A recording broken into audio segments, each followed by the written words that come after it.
მადლობთ ბატონო გუბას მობრძანებისთვის და პირველი კითხვა შეეხება იმ დაანონსებულ მარშს, რომელიც შესახებ თქვენ განაცხადეთ, ანუ რას გულისხმობს უფრო კონკრეტულად აგვიხსნათ და რა ელექტორატი ვინ უნდა მოვიდეს ამ მარშზე, რა ელექტორატზე არის გათვლილი და მიზნად რას ისახავს ეს ღონისძიება.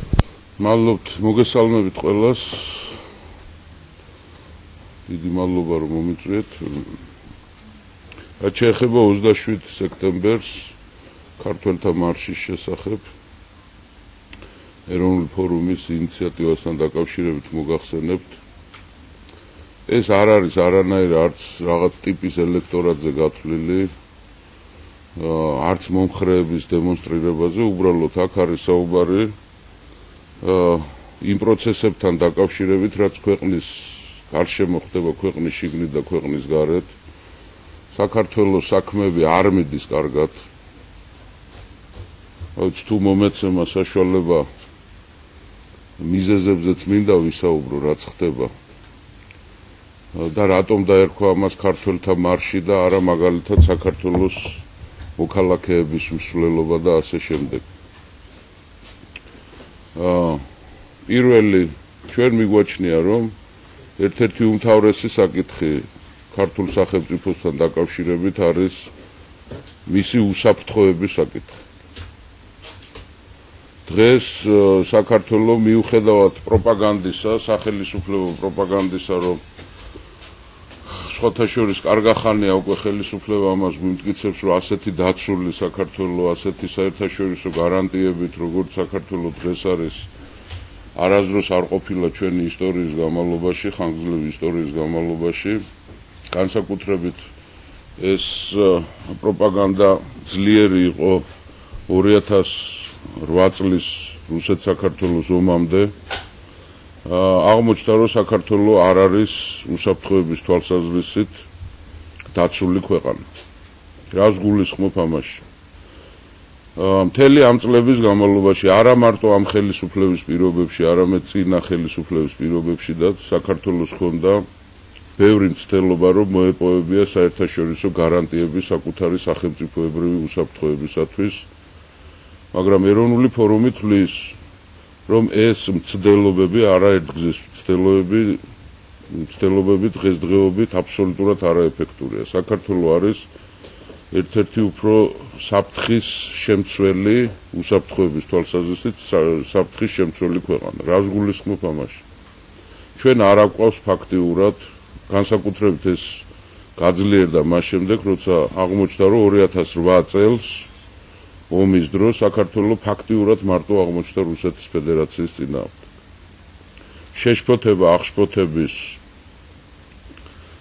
შეფასებების გარდა ჩვენ ვერაფერი ვერ მივიღეთ ფასეული მხარდაჭერა. საერთაშორისო თანამეგობრობა რა თქმა უნდა რეაგირება მიცა, მაგრამ ეს რეაგირება სიტყვიერ რეაგირებას არ გაცდენია და საბოლოო ჯამში ჩვენ მივიღეთ მედვედევის სარკოზის კაპიტულანტური ხელშეკრულება, რომელიც საქართველოსთვის ძალიან მძიმე შედეგებით დამთავრდა და ამ შედეგების მოსავალს ჩვენ მომავალშიც მოვიმკით ალბათ.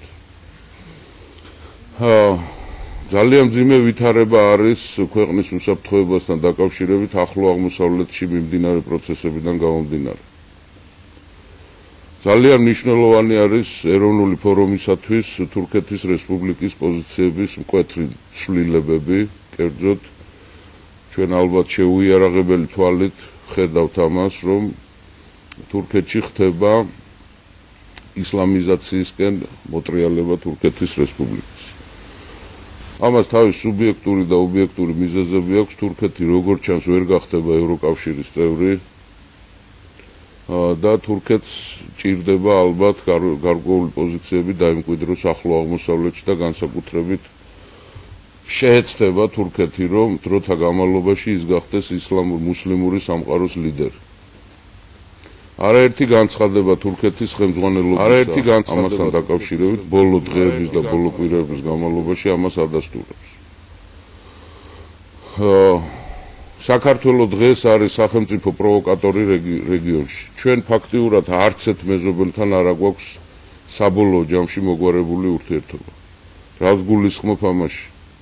პირველი, თუ თურქეთის რესპუბლიკის გარდა ჩვენ არც ერთ ჩვენ მეზობელთან საზღვარი არ გვაქვს დადგენილი და მცდელობაც კი არ გვაქვს რომ დავადგინოთ ეს. ყოველდღიურად, ყოველკვირეულად, ყოველთვიურად ჩვენ გებულობთ რომ ვიღაცამ საზღვარი გადმოწია, ვიღაცამ საზღვარი მოგვინაცვლა, ვიღაცამ ალაზნის მდინარე ალაზნის კალაპოტის შეცვლასთან დაკავშირებით საზღვარი გადმოწია. ვიღაცამ დავით გარეჯი გამოაცხადა ალბანური კულტურის ძეგლად. ვიღაცამ სახნავ-სათესი მიითვისა ქვემო ქართლში, ხო, საზღვარზე, სომხეთ-საქართველოს საზღვარზე. ანუ ჩვენ გვყავს დღეს ხელისუფლება, რომელსაც ეს ძალიან ნაკლებად აინტერესებს საქართველოს ტერიტორიული თლიანობის საკითხი. ჩვენ არ ვიცით საქართველოს მოქალაქეებმა, ქართველებმა არ ვიცით ჩვენი ქვეყანა რამდენი 1000 კვადრატულ კილომეტრში ადგას. ეს ერთი, არ დამისრულები. ანუ უსაფრთხოების საკითხი. მეორე საკითხი ქართული ენის სტატუსთან დაკავშირებით, სახელმწიფო ენასთან დაკავშირებით. ძალიან არასწორ რეაქციებს აძლევს სააკაშვილი, როცა ჩვენ ვაკეთებთ ენასთან დაკავშირებით, ასეთ განცხადებებს აკეთებს, რომ თითქოს ეროვნულ ფორუმს არ უნდა ჩვენმა ახალგაზრდობამ იცოდეს ინგლისური ენა და კომპიუტერი. ეს ძალიან პრიმიტიული შეხედულება არის, რაც როგორც ჩანს ახასიათებს სააკაშვილის პერსონას. აქ არის საუბარი ქართული ენის სტატუსი ქვეყნის ტერიტორიაზე და გვაქვს თუ არა ჩვენ უკვე მეორე სახელმწიფო ენა. de facto. როცა ხელისუფლების წარმომადგენლები აცხადებენ, რომ მათ შორის სააკაშვილიც, რომ საქართველოში ვერავინ ვერ დაიწყებს სახელმწიფო სამსახურში მუშაობას, თუ მას არ ეცოდინება ინგლისური, თან ხაზგასმით ინგლისურს ვამბობ. უცხო ენაზე არ არის საუბარი. ეს არის ვალდებულება, აუცილებლობა, რომ სახელმწიფო მოხელომ უნდა იცოდეს ინგლისური. ეს არის სახელმწიფო ენის ნომერ პირველი ნიშან-თვისება. ესე იგი, ადამიანი ვარსკვლავებს რო წყვეტდეს, პროფესიონალი იყოს, გამოცდილი იყოს, მას არ აქვს უფლება სახელმწიფო სამსახურში დაიწყოს მუშაობა, თუ მას არ ეცოდინება ინგლისური. ეს ნიშნავს დაჩქარებულ ანგლიკანიზაციას ქვეყნის. შემდეგ ამ ბოლო დროს გამოჩნდა მოწოდებები ეგრეთ წოდებული რეგიონული ენების შესახებ. რას ნიშნავს რეგიონული ენა? რომ განსხვავებული დედაენის, ანუ მშობლიური ენის მქონე მოსახლეობა, სადაც არის კომპაქტურად ჩასახლებული, იქ სახელმწიფო ენასთან ერთად სახელმწიფო დაწესებულებებში უნდა გაჩნდეს იმ ენაზე დოკუმენტაცია, ურთიერთობა და ასე შემდეგ. ანუ პირდაპირ ვიტყვი, ეს ნიშნავს, რომ ჯავახეთში და ქვემო ქართლში, სადაც არის დიდი არაქართული ანკლავები, კერძოდ სომხური და აზერბაიჯანული, იქ უკვე საქმეთა წარმოება უნდა დაიწყოს სომხურ და აზერბაიჯანულ ენებზე. ვიღაცამ შეიძლება ეს მონათლოს armenofobia და ასე შემდეგ, მაგრამ მე ვამბობ და ვადასტურებ ამას, არავითარ შემთხვევაში ეს არ ნიშნავს. ჩვენ შეიძლება მივიღოთ ისეთი მდგომარეობა, რომ იქ გადაწყვეტილება მიღებული დოკუმენტაცია, რომელიც ჩამოვა დედაქალაქში, ცენტრალურ დედაქალაქში ჩამოვა, ჩვენ ფაქტიურად მოგვიწევს თარჯიმნების მოშველიება. რომ გავიგოთ დოკუმენტის შინაარსს. და ამავე დროს არანაირი პროგრამები არ მუშავდება სახელმწიფოს მიერ, რომ არაქართულ ანკლავებში იყოს ეფექტური ქართული ენის სწავლება. გამოჩნდნენ ადამიანები, რომლებიც ამბობენ, რომ არაქართველები ვერ სწავლობენ ქართულ ენას. ვერ სწავლობენ თუ არ სწავლობენ. ვერ სწავლა ერთ რამეზე მეტყველებს, ადამიანი თუ ვერ სწავლობს, მაპატიეთ და დებილია ისა და ვერ სწავლობს. და ჩემი ღმერთმენით მაშინ ლოგიკაც ასეთია, დებილი სახელმწიფო სამსახურში არ უნდა იყოს. დააზარალებს სახელმწიფოს, ხო? მოთხოვნები უნდა იყოს, რომ გამოგვიგზავნეთ ქართული ენის მასწავლებლები. შეგვასწავლეთ სახელმწიფო ენა. ბალტელების ქმედებები გახსოვთ, გაგახსენებთ თქვენ, რუსულ მოსახლეობას მანამდე არ მიცეს თავის ქვეყნის მოქალაქეობა, სანამდე არ ასწავლეს ლატვიური, ლიტვური და ესტონური ენები. იცით თქვენ ამის შესახებ, ხო? და არავის არ დაუქცევია ქვეყანა და მათთვის ფაშისტები არ დაუძახია. რომელი ქვეყანა იცით თქვენ სადაც მოქალაქეობას ღებულობს ადამიანი და არ იცის სახელმწიფო ენა? დამისახელეთ დედამიწაზე ქვეყანა სადაც სახელმწიფო ენა არ იცის ადამიანმა და მოქალაქეობას აძლევს. ვერ დამისახელებთ ასეთ სახელმწიფოს. და ასეთი ლოგიკით თუ გავყვებით რომ ქართული ენა არ არის სავალდებულო და ინგლისური ენა არის სავალდებულო, ჩვენ აბსურდების მომწყობი ხელისუფლება გვყავს, ხო? აბსურდი რა არის? აბსურდს ვერასდროს ვერ განახორციელებ, ხო? ჩვენ ასეთი უნიკალური ქვეყანა ვარ და უნიკალური ხელისუფლება გვყავს, აბსურდს ახორციელებს ეს ხელისუფლება. ეს არის სახელმწიფო, სადაც პრეზიდენტი გამოვიდა და თქვა, რომ პოლიტიკურად პროამერიკული უნდა ვიყოთ და ეკონომიკურად პრორუსული. ვიღაცას გაგვეცინა ალბათ, ხო? ეს არის აბსურდი, ხალხო. მან განახორციელა ეს. სააკაშვილი ახორციელებს აბსურდს. ჩვენ ავართ ქვეყანა, სადაც 2 წელი ვიზა იმეთ დამარცხება. როგორც გამარჯვება? არ იყო ასე თუ რა? ჩვენ ავართ ქვეყანა, სადაც პრეზიდენტმა ხიდი გახსნა და მეორე დღესვე მის დანგრევა შეუდგა. კორუფციაზეა საუბარი. გაფლანგვა კორუფციის სახეობა არ არის? გაფლანგვა. ვიცი ჩვენ ამდენი ვიზიტები, კონცერტები, დროსტარებები რამდენი უჯდება ჩვენ ქვეყანას. მაგრამ დაუბრუნდები ახლა ისევ სახელმწიფო ენის სტატუსს. ანუ ჩვენ ამ აბსურდის გაგრძელებით, ასე თუ გაგრძელდა, არ ამგონია რომ გაგრძელდეს, მაგრამ ლოგიკა ასეთი აქვს, რომ 15-20 წლის შემდეგ, როცა ჩვენ ჩავალთ ან ახალქალაქში არ მარნეულში, მათ იქაურ მაცხოვრებლებს არ ეცვენებათ ქართული, მაგრამ ორივეს გვეცვენება ინგლისური და სომხები და ქართველები ახალქალაქში ინგლისურად ისაუბრებენ. აქეთკენ ეს არის სინგაპური. სინგაპური როგორი სახელმწიფოა, იცით? სინგაპურში ეთნიკური უმრავლესობა არიან ჩინელები, არამკვიდრი მოსახლეობა, მკვიდრი მოსახლეობა მალაელები არიან 17% და სინგაპურში აკრძალულია წარმომავლობის ხსენება. კაცმა რო თქვას მე ვარ ჩინელი, ან მალაელი, ან პაკისტანელი, ან ინდოელი, მას ეს აკრძალულია.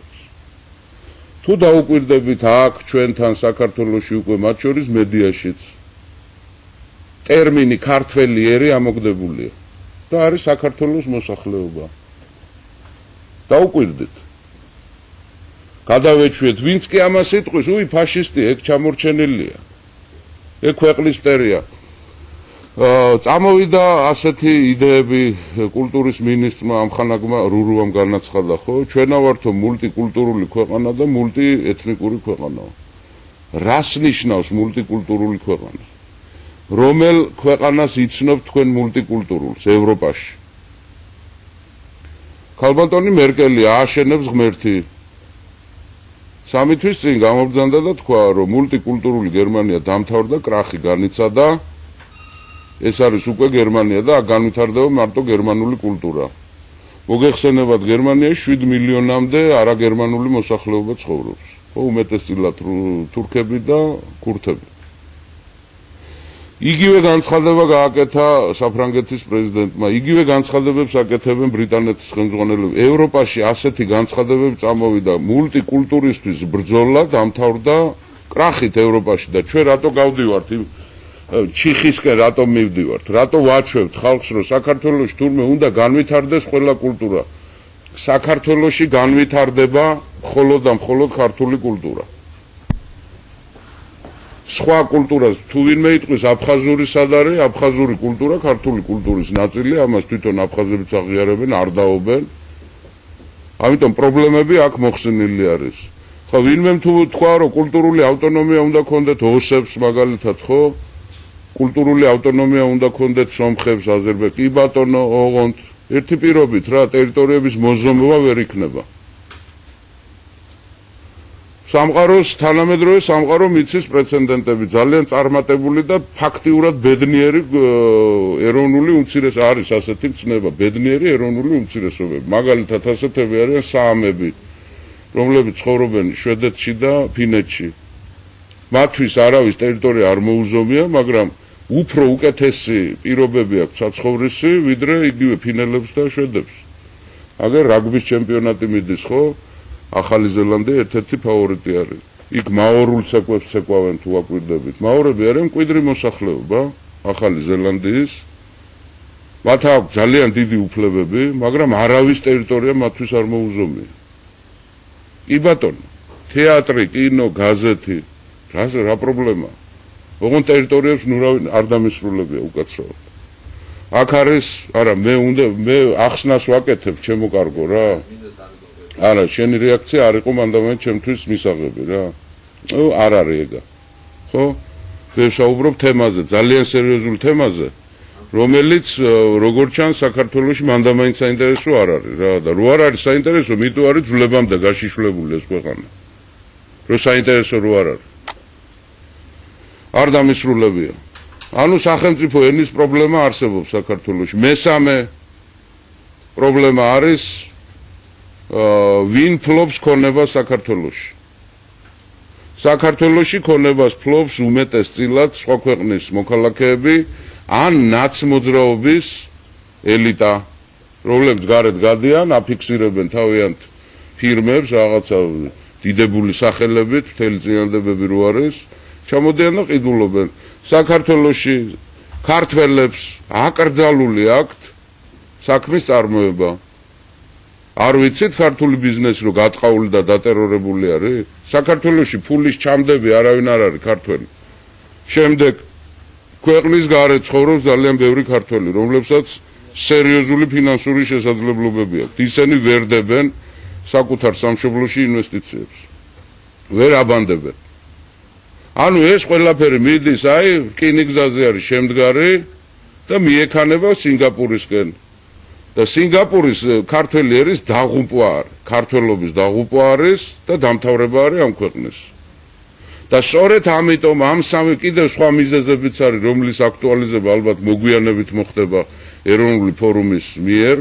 2-3 საკითხია, მე დღესდღეობით თავს შევიკავებ, ტაბუდადებული თემები, რომელსაც გაურბის ხელისუფლებას და ოპოზიციაც და როგორც ჩანს ჩვენი საზოგადოებაც, მაგრამ ამ ტაბუდადებულ თემებსაც გავხსნით ჩვენ ოღონდ მოგვიანებით. ეს სამი საკითხი არის საკმარისი იმისთვის, რომ ზუსტად 27 სექტემბერს დიდი ქართული ტრაგედიის და კატასტროფის დღეს ჩვენ გამოვხატოთ ის უკმაყოფილება, რა უკმაყოფილებაც დაგროვილი გვაქვს თითოეულ ჩვენთაგანს, ყოველ შემთხვევაში მე ასეთი ინფორმაცია მაქვს და შეიძლება ვწდები და ქართველი ერი არის ბედნიერების მწვერვალებზე შემდგარი, არ ვიცი, რასაც ნაცმოძრაობა ამბობს, ხო? ამას ჭირდება დადასტურება. ზუსტად ამ დღეს უნდა მოვაწყოთ ქართველთა მარში, რომელიც დააფიქსირებს დიდ უკმაყოფილებას იმ პროცესებთან დაკავშირებით, რაც ხდება ქვეყნის შიგნით და ქვეყნის გარეთ. და ეს იქნება დემონსტრირება ქართველი ერისა იმასთან დაკავშირებით, რომ რაც ხდება საქართველოს გარშემო. გარეთ ქვეყნის შიგნით, როცა საქართველოს ბედიღბალზე არის საუბარი, ქართველი ერის ინტერესები გათვალისწინებული აღარ არის, იმიტომ რომ სუბიექტად, ისტორიის სუბიექტად, კულტურულ სუბიექტად, ცივილიზაციის სუბიექტად ქართველი ერი აღარ ითვლება. ამიტომ აქ არის საუბარი, რომ ფორუმის ინიციატივა, დიახ ინიციატივაა და მაორგანიზებელი ძალა ჩვენა ვართ, მაგრამ ეს არ არის პარტიული აქცია. არავითარ შემთხვევაში. ეს არის ყველას აქვს უფლება მიიღოს და მოვალეობაც აქვს ყველას მიიღოს. ქართველ ერს როცა ვამბობ, მე გულისხმობ ეთნიკურ ქართველებსაც და არაქართველებსაც. და ამაზე ცალკე მიმართვები გაკეთდება 27-მდე კიდე არაქართულ მოსახლეობასთან ეროვნული ფორუმის მიერ. აი ეს სამი საკითხია, რომელიც განსაზღვრავს იმას, რომ დემონსტრირება მოვახდინოთ ჩვენი უკმაყოფილებისა და პროტესტის. ეს იქნება ერთდღიანი აქცია. მარშრუტი გამოცხადდება ალბათ ორშაბათ დღეს, ვაუწყებ ჩვენს მოსახლეობას, საიდან სანამდე იქნება ეს მსვლელობა და ეს მარში. მადლობთ. გუბას თქვენ ბრძანეთ, რომ საქართველოში მხოლოდ ქართული კულტურა უნდა განვითარდეს. როგორ ფიქრობთ, რა რეაქცია ექნებათ ამ თქვენს განცხადებაზე იმ ათასობით ადამიანს, სომხებს, აზერბაიჯანელებს, რომლებიც საქართველოში უკვე წლებია ცხოვრობენ და მეორე კითხვა აქვე, ქართული მარში გულისხმობს იმას, რომ სხვა ეროვნების ადამიანებს იქ მოსვლის უფლება არ ექნება. ეხლა რა ვთქვი, რომ ყველა უნდა მოვიდეს. მეტი დაკონკრეტება რა არის, ყველა უნდა მოვიდეს და ცალკე მიმართვა გვექნება ჩვენ ეროვნულ ფორუმს არაქართულ მოსახლეობასთან. რა რეაქცია ექნებათ მათ? მე ვფიქრობ, რომ ძალიან კარგი და მარჯვე რეაქცია ექნებათ, იმიტომ რომ ისინი მათი დიდი უმრავლესობა არიან ჩვენი ქვეყნის პატრიოტები და მამულიშვილები. ჩემთვის გაუგებარი არის ქართველთა მარში, რატო უნდა იყოს მიუღებელი სხვისთვის. მით უმეტეს ქართველ ერში ისევ გულისხმობ. შედიან ქართველებიც, სომხებიც, ვინც თვლის ამ ქვეყნის მოქალაქედ თავს, ის ქართველი ერის ნაწილი. ამერიკის პრეზიდენტი რო გამოდის ტელევიზორში, ჩემო ძვირფასებო, ამერიკა ხო მოდაშია ახლა. ხო ვიცით? ამერიკის პრეზიდენტი რო გამოდის და მიმართვა ამერიკელი ნაციისადმი, რას ნიშნავს ეს? ამერიკელი ნაცია რას ნიშნავს? რისგან შედგება და ვისგან შედგება? როგორ მაინტერესებს? ასევე არის ქართველი ერი. ასევე არის ფრანგი ერი, ასევე არის ესპანელი ერი, ასევე არის გერმანელი ერი. ეს არის ქართველი რატო არის მიუღებელი ამ ქვეყანაში, ვინმე მომიხსნას. და ქართული რატო არის მიუღებელი? იცით როგორ არის სახელმწიფო ენასთან დაკავშირებით? 23 საუკუნის წინ, ჩემო ძვირფასებო, გაგახსენებთ ისტორიას. შეიძლება ბევრ ძალიან მოწყენილი აქვს ამ ისტორიის გახსენება, გადატვირთულები არიან ინფორმაციით, ხო? 23 საუკუნის წინ თანამედროვე ტერმინოლოგიით რო ვთქვა, დიდი ქართული პროექტი შედგა ფარნავაზისა და ქუჯის მიერ. ზღაპარს კი არ გიყვებით მე. და დადგინდა, რომ საქართველოში ქართული ენა არის სახელმწიფო ენა. და ასე იქნება ყოველთვის. ბოდიში მომითხოვია ყველასთან. ინგლისურიც უნდა ვისწავლოთ, რუსულიც უნდა ვისწავლოთ, თურქულიც უნდა ვისწავლოთ. არაბულიც დაგჭირდება, ჩემო კარგებო, რა ხდება, ხო უყურებთ? ძალიან ახლოა უკვე ისლამური სამყარო. სპარსულიც დაგჭირდება, გერმანულიც დაგჭირდება და ასე შემდეგ. რაც უფრო მეტი ენა ეწოდება ჩვენ ახალგაზრდობას, მით უკეთესია, მაგრამ სავალდებულო ქვეყნის შიგნით უცხოენა არავითარ შემთხვევაში არ იქნება. გამორიცხულია. ამ ქვეყანას აქვს ერთი სახელმწიფო ენა, ამ ენას ქვია ქართული ენა და აფხაზეთის ტერიტორიაზე არის მეორე სახელმწიფო ენა აფხაზური ენა.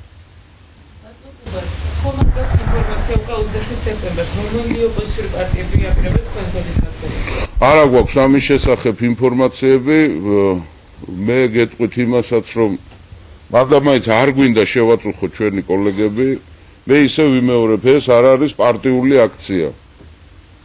არავითარ შემთხვევაში ეს არის ქართველთა მარში, ანუ საქართველოს მოქალაქეები, ვისაც არ მოგწონს რაც ხდება ქვეყანაში, მათ უნდა მივიღოთ მონაწილეობა. აქ პიროვნულია წინ გადმოწეული თუ ვატყობთ, ხო, და არა პარტიული. გუბას ეროვნულ ფორუმზე კი არ არის საუბარი, არამედ საუბარი არის გუბას სანიკიძეზე, კახაბერ შარტავაზე, რევას შავიშვილზე, ნოდარ ჯავახიშვილზე და ასე შემდეგ. პიროვნებების მარში უნდა იყოს ეს. ნახოთ რას იზამენ, როგორ იზამენ, ჯერ კიდევ დრო არის მანამდე. ყველა ჩვენ არ ვიქნებით ამ აქციის მასპინძლები, ყველას ვეუბნებით, არავითარ შემთხვევაში. ნურავი ნუ ჩათვლის ამას. ბატონ გუბას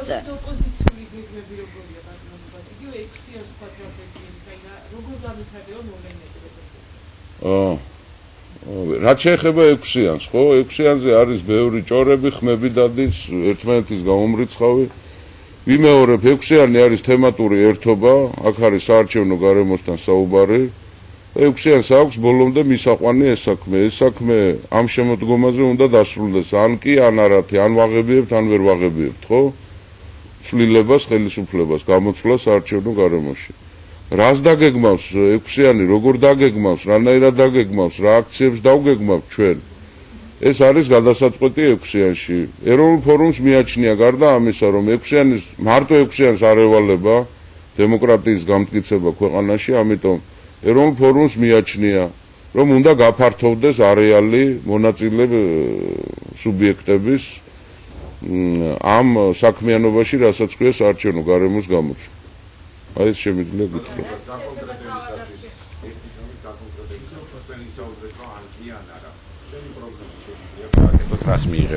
ამას გადაწყვეტავს ჩვენი აქტიურობა, ჩვენი ორგანიზებულობა, ჩვენი დარაზმულობა. ჩვენ თუ ბევრნი და ორგანიზებული ვიქნებით და თავს დავანებებთ ერთმანეთის კინკლაობას და ლანძღვაგინებას და ყუმბარების სროლას, თუ ნაკლებს ვიზამთ ამას ქართული ოპოზიცია.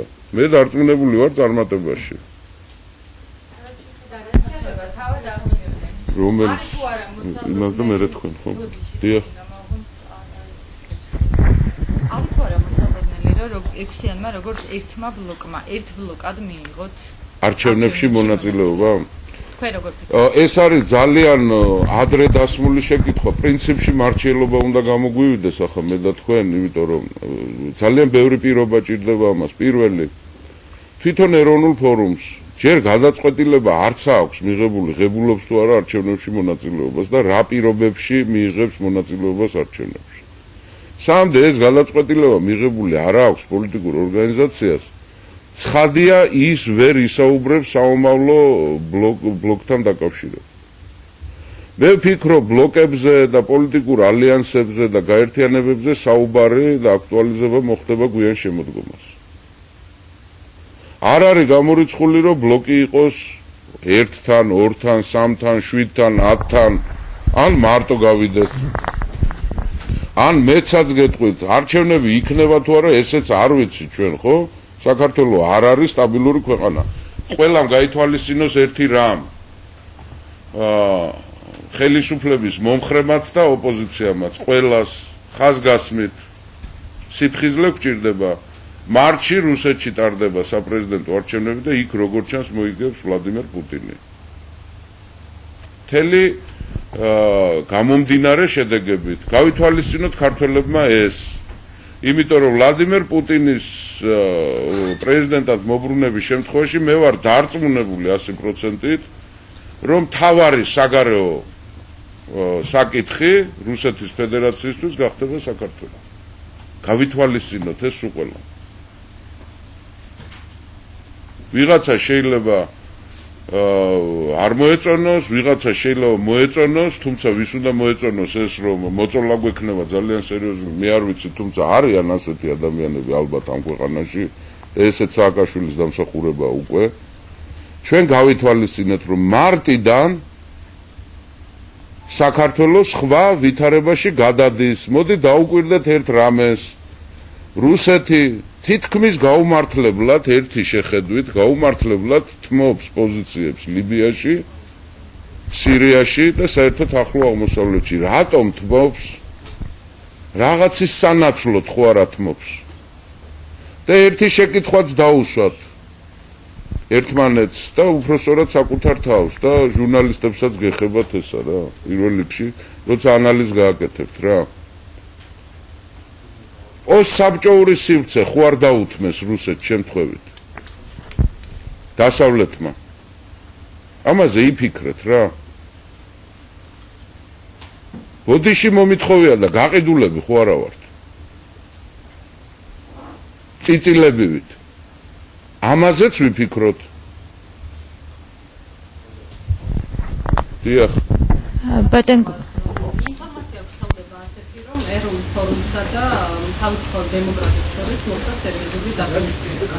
არანაირ არ ვადასტურებ, არის სრული ტყუილი და სიცრუე. მე ისეთი ჭორები წავიკითხე პრესაში, ჩემო მეგობრებო, არ ვიცი, შეიძლება ავტორებიც კი სხეთხართ აქ რა.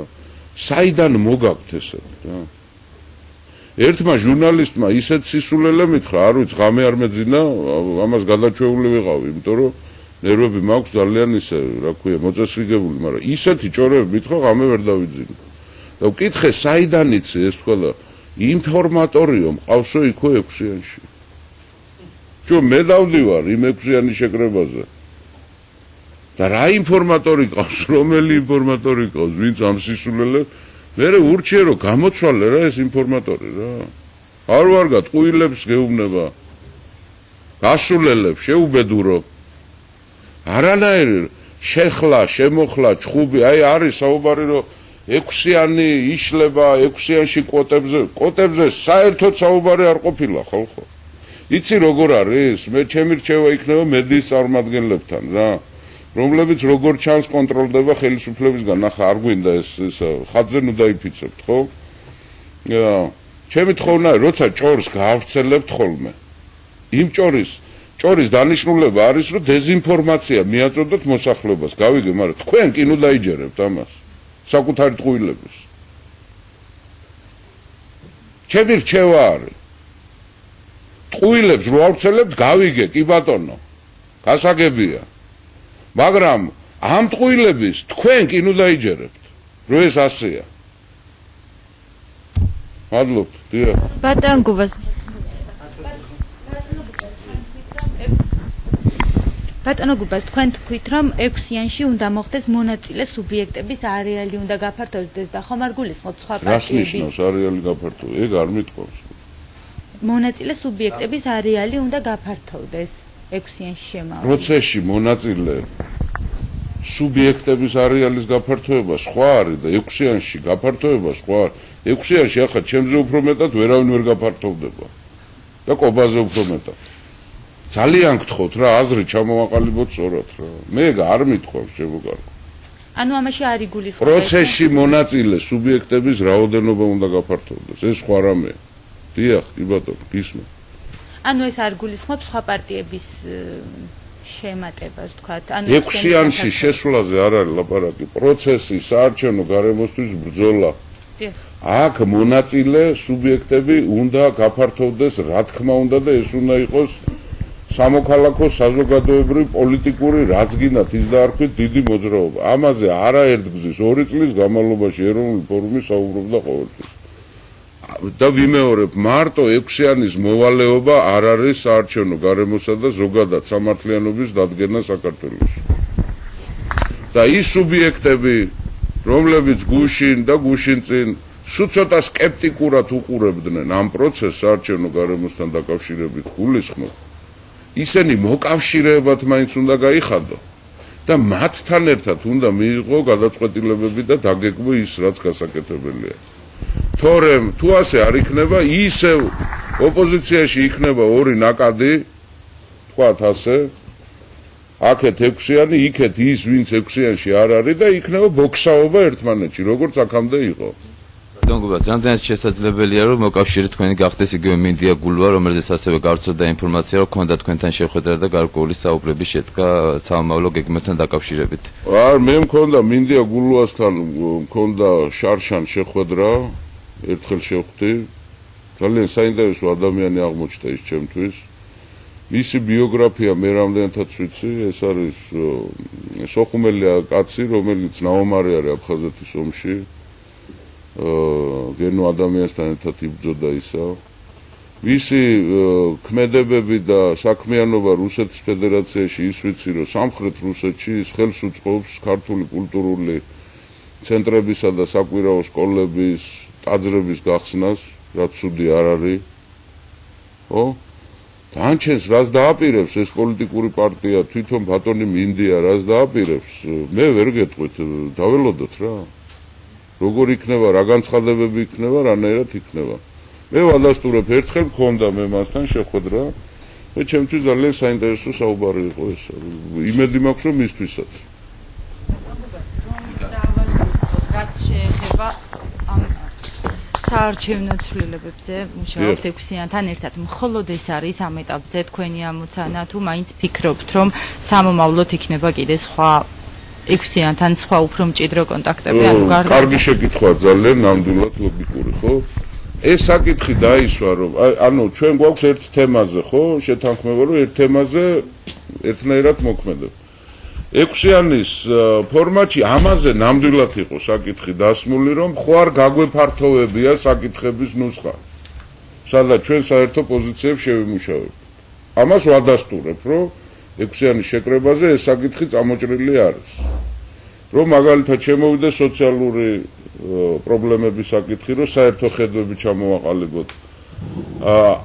გამოითქვა მოსაზრება, რომ საერთო პროგრამის საფუძვლებზეც გვეფიქრა, მაგრამ აქ ძალიან პრინციპული საკითხები შემოდის, იგივე საგარეო ფაქტორებთან დაკავშირებით, ხო ახლა 6-იანში არიან პოლიტიკური ძალები, რომლებიც დაფიქსირებულად, არა, გეტყვით დავასრულებ.